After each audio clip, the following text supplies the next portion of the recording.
अब नहीं होगा विवादित रजिस्ट्री या केवाला। बहुत बड़ी खुशखबरी दोस्तों। कई बार हम लोग देखते हैं कि भाई एक जमीन है, उस जमीन का मालिक एक से अधिक व्यक्तियों के नाम से रजिस्ट्री कर दिया। कई बार यह भी होता है कि वो जमीन का मालिक था ही नहीं, फिर भी जो है रजिस्ट्री कर दिया गलत दस्तावेज बना करके। कभी सरकारी जमीन का जो है गलत दस्तावेज बना करके भी जो है रजिस्ट्री कर दिया जाता है। बाद में पता चलता है कि भाई ये तो भाई जमीन ही जो है सरकारी थी। तो बहुत सारे जो है जमीन खरीद बिक्री संबंधी जो है समस्याएं उत्पन्न हो रही थी, और इसमें मुख्य रूप से बर्बाद कौन हो रहा है? तो खरीदने वाला व्यक्ति।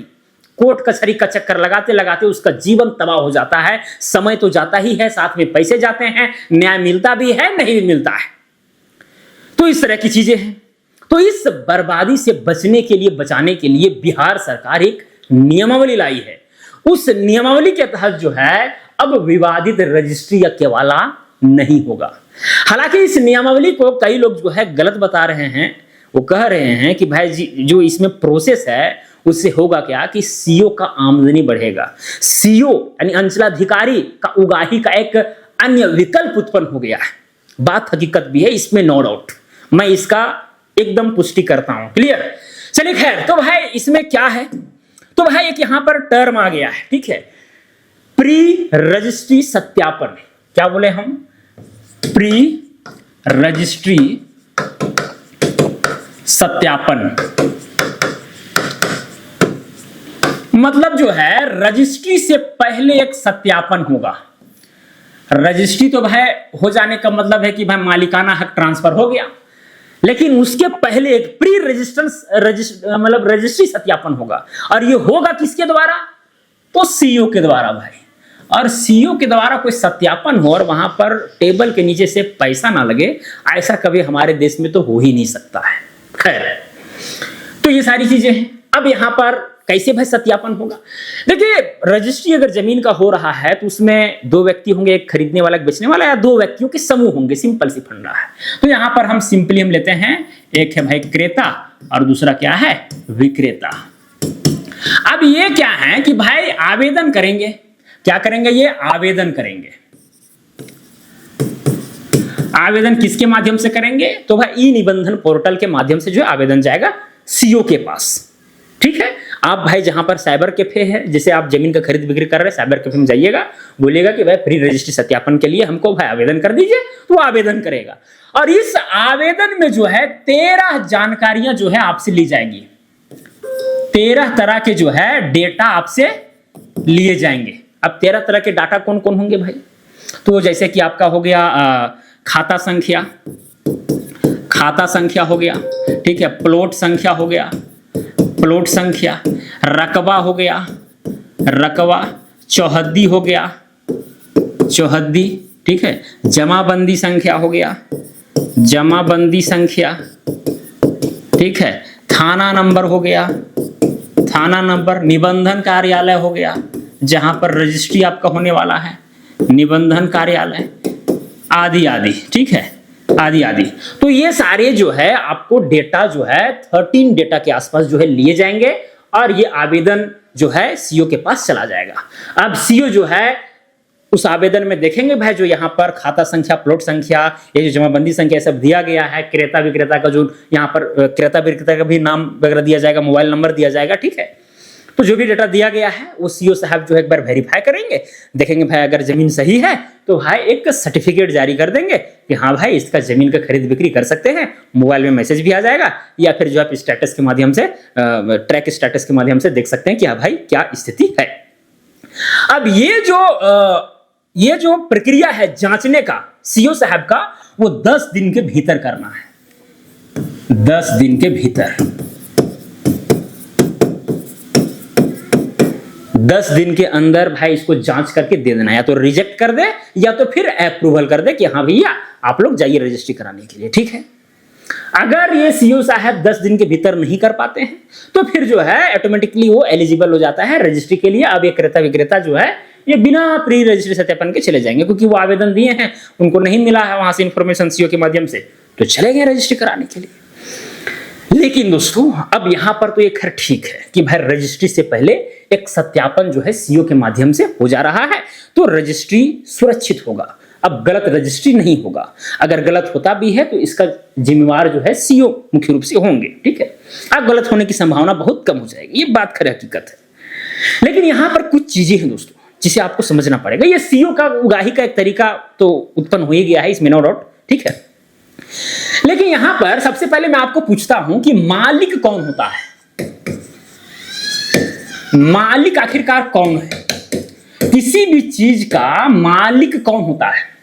मालिक वही होता है जो भाई उस चीज को अपनी इच्छा अनुसार प्रयोग कर सके, ठीक है, बिना किसी को क्षति पहुंचाए हुए। क्षति भी नहीं पहुंचना चाहिए किसी को, तो हम प्रयोग कर सकते हैं, उसका खरीद मतलब ये बिक्री कर सकते हैं, दान दे सकते हैं, ठीक है, या लीज पर दे सकते हैं, कुछ भी कर सकते हैं उसके साथ। मेरे पास अगर समस्या आती है तो मतलब मेरा आजादी होना चाहिए, तब हम मानेंगे कि भाई हम उसका असली मालिक है। जैसे अगर ये मार्कर है तो हम चाहेंगे तो इसको बेच सकते हैं, हम चाहेंगे तो इसको जला सकते हैं, हम चाहेंगे कुछ भी कर सकते हैं, लेकिन किसी को बिना क्षति। अब ऐसा नहीं कि किसी को मार सकते हैं, ऐसा कुछ नहीं है, ठीक है, तब हम मालिक हैं।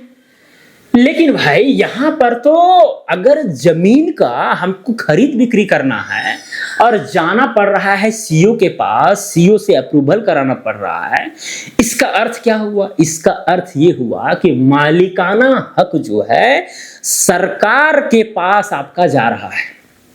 जो आपके पास शक्ति होना चाहिए वो शक्ति सरकार को जो है भीतरी रूप से ट्रांसफर हो रहा है। इस चीज को आप समझिए। और ये चीज ऐसा नहीं कि मैं ऐसे बोल रहा हूं भाई, सुप्रीम कोर्ट का भी आदेश है इसमें, सुप्रीम कोर्ट का आदेश मैं यहां पर बताता हूं। ये सिविल अपील नंबर जो है 13,429 और ये है 2025 का केस है, सिविल अपील नंबर, ठीक है। इसमें क्या है, इसमें ये सम्मिला वर्सेस स्टेट ऑफ बिहार का केस गया था और आदेश जो है 7 नवंबर 2025 को आया। अब इसमें था क्या भाई कि किसी भी संपत्ति में, अचल संपत्ति में मालिकाना हक में सरकार जो है एंट्री नहीं कर सकती है। सुप्रीम कोर्ट का आदेश है।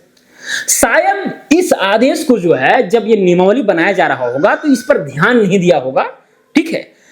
हालांकि बात यह भी है कि ये नियमावली में जो है ये रजिस्ट्री वगैरह जब होंगे, एक दो केस भाई सुप्रीम कोर्ट पहुंचेंगे तो फिर वो क्लियर, वो नियमावली में भाई क्लियर फैक्ट सामने आ जाएंगे कि भाई क्या है, नहीं है, क्या सही है, क्या गलत है, ठीक है। लेकिन इस आदेश के तहत दोस्तों, इस केस का जो आदेश है उसके तहत तो ये खैर तय है कि सरकार दखल नहीं दे सकती। अब सीओ जो है सरकार का आदमी है, सिंपल सी फंडा है, सरकारी बंदा है, ये डिसाइड कर रहा है, मतलब मालिकाना हक तो भाई वो मेरा डिसाइड कर रहा है। अगर नहीं कर देगा तो फिर इसका मतलब रजिस्ट्री मेरा नहीं हो रहा है। और अगर हम रजिस्ट्री कर भी लेते हैं, अगर 10 दिन के भीतर वो नहीं दिया है, कल होकर के जो है सो फिर दिक्कत होगा कि भाई हम बिना हम परमिशन दिए हुए अब कर दिए हैं, ये नियमावली बना हुआ था राज्य सरकार के अंतर्गत, अब हम परमिशन नहीं भी दिए तो भी रजिस्ट्री कराया, इसमें मेरी क्या जिम्मेवारी है? तो बहुत सारी चीजें लेकर मतलब यहाँ पर क्लू निकल रहे हैं। तो जब केस होगा, जब इसी तरह से जब आदेश आएंगे तभी क्लियर होगा। खैर अभी तो खैर ये नियम बन गया है, लागू भी है बिहार में, ठीक है। मिड मई से ही जो है सो मिड मई 2026 से ही जो है लागू हो गया है, ठीक है। मतलब इस तरह से जो है आपको आवेदन वगैरह करना पड़ेगा, सीओ से जो है सत्यापन लेटर आपको मिलेगा, ठीक है, और फिर जो है आप रजिस्ट्री करवा सकते हैं। और देखिए जमीन के रजिस्ट्री के लिए भाई हमारे पास बहुत सारे कानून नियम हैं, ठीक है। रजिस्ट्री, ये ट्रांसफर ऑफ प्रॉपर्टी एक्ट है, ठीक है, स्टाम्प एक्ट है, साथ में भाई म्यूटेशन एक्ट 2011 बिहार का है। तो वो सारे हैं जिसके माध्यम से रजिस्ट्री हो रहे थे, तो उसमें कोई दिक्कत नहीं है। हाँ, इसमें ये होना चाहिए था इस नियमावली में ऐसा कि अगर किसी व्यक्ति को संदेह होता है, अपने स्तर से जांच जमीन को नहीं कर पा रहा है, अगर वो चाहता है कि सीओ की तरफ से जांच करवा ले जमीन को, तो फिर वो जांच करवा सकता है। नहीं में कराएगा तो स्वतंत्र है, वो करवा सकता है और दोनों का वैल्यू सेम होगा। इस तरह से अगर नियमावली रहे तो बेहतर होगा, ठीक है। अगर किसी को संदेह से हम जमीन लेने जा रहे हैं, हमको भाई सही जानकारी नहीं मिल पा रही है, तो हम सीओ के माध्यम से जो है इस आवेदन के तहत हम प्राप्त कर सकते हैं। या फिर अगर हमको भाई पूरा कॉन्फिडेंस है कि भाई जमीन सही है, पूरा क्लियर है, कोई दिक्कत नहीं है, तो फिर जो है हम ये कर सकते हैं। क्योंकि देखिए भाई ये जो यहाँ पर मामला है, जो 10 दिन का भीतर वाला है, जो सत्यापन वाला जो जा रहा है ना, बहुत सारे क्लू निकलेंगे। इसी 10 दिन के भीतर जो है ये सीओ साहब को पता चलेगा फलाना व्यक्ति फलाना को जमीन बेच रहा है, सीओ साहब का कोई अपना आदमी होगा, कोई हित वाला होगा, तो उसको भाई जमीन जो है बेचाने की फिराक में लग जाएगा। तो बहुत सारी चीजें इसमें आएंगी। तो कई बार क्या होता है कि जब जमीन का खरीद बिक्री होता है ना, खरीद बिक्री जब होता है तो पता भी नहीं चलता है, ठीक है, जो विक्रेता है जो बेच रहा है, ठीक है, क्रेता से बात किया, क्रेता किसी को हवा भी नहीं लगने देता है, रजिस्ट्री करा लेता है, क्योंकि क्रेता को पता है कि हाँ भाई जमीन इसका सही है, अपने स्तर से जांच कर लिया, जांच करवा लिया किसी खास व्यक्ति से, ठीक है। लेकिन समय खिंचाएगा सत्यापन में, इस बीच में बहुत सारे मामले हो जाएंगे, जमीन का रेट बढ़ जाएगा, ये हो जाएगा, वो हो जाएगा, कुछ भी हो सकता है, बहुत सारी चीजें हैं इसमें, ठीक है।